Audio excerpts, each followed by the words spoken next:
Hello, this is the background essay. We are talking about prohibition. Why did America change its mind? Read along with me, please. So, if you are not open to your background essay in your packet, take a second and get there now.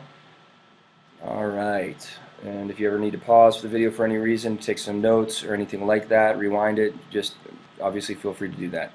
Okay, here we go. On December 17th, 1917, the House of Representatives voted 282 to 128 to approve the 18th Amendment and prohibit the manufacture, transportation, and sale of alcoholic beverages in the United States. One day later, by a 47 to 8 vote, the U.S. Senate agreed. During the next year, more than three-quarters of the states ratified, approved, and in early 1920, the 18th Amendment went into effect. The country was now officially dry. All right. Prohibition passed for several reasons. For one thing, it rode the coattails of the progressive movement. That is, a number of states decided that drinking was behind some of America's most serious problems.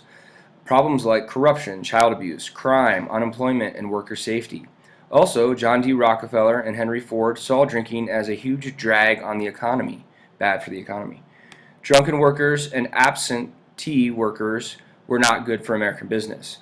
For these reasons, individual states took action. By the time America entered World War I in 1917, 26 states had voted themselves dry. World War I overwhelmed the wets, so think about what dry means. Wets going to be the opposite of that, right?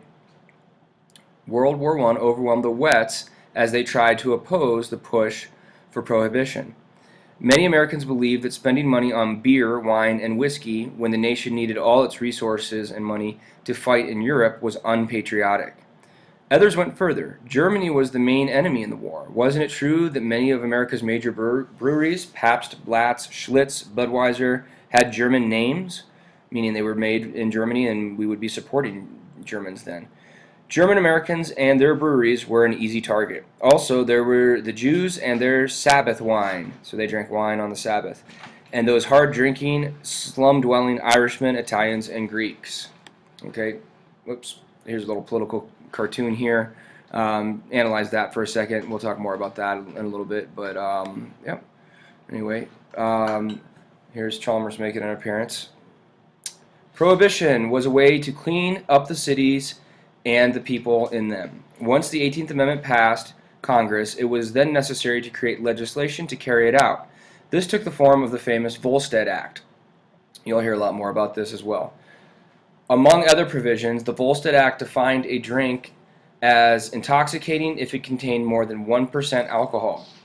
Okay, to give you guys an example, beer typically has like 4 to 5% alcohol. Wine is around 10 or 12%, and then harder alcohol like whiskey is going to be 40%. This made beer and wine illegal, which came as a surprise to many. Workers who supported the 18th Amendment had been assured that it would only apply to hard liquor. When wine and beer were outlawed, there was immediate criticism. In fact, President Woodrow Wilson vetoed the Volstead Act, means he was against it, because he thought it was too strict. Congress quickly overrode the veto, not daring to appear soft to their dry supporters. So Congress went against him. So he tried to veto it, but Congress didn't want to appear soft, so they went against the president there. Beginning in 1922 and continuing for the next 10 years, Literary Digest magazine conducted annual polls to measure how Americans felt about prohibition.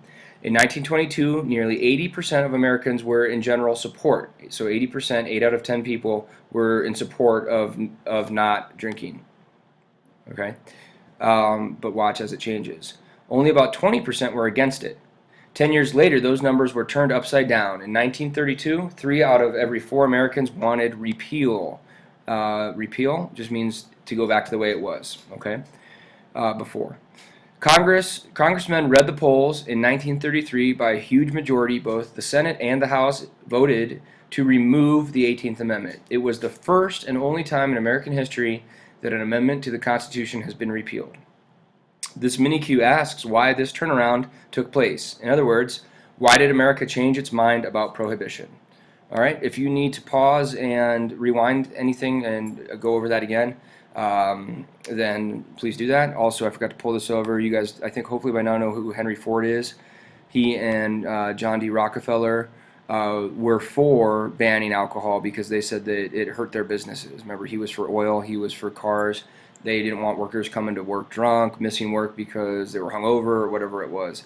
And the Volstead Act, which goes hand in hand with the 18th Amendment. There's a picture of some people here, some government workers probably pouring bottles of booze down into the sewer.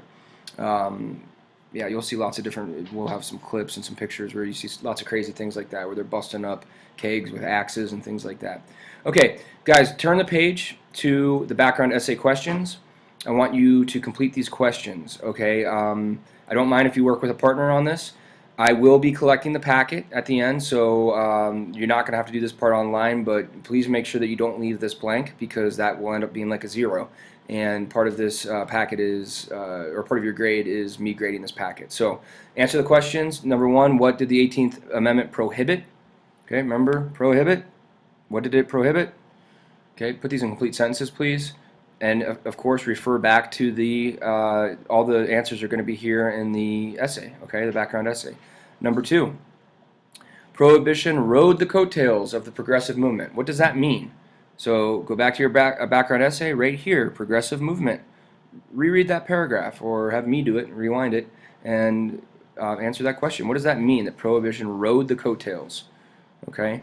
Again, pause if you want to stop, answer the question, and then just continue the video. Number 3, in what ways might alcohol slow down business production? Just kind of talked about that. Number 4, how did World War I help the 18th Amendment get ratified?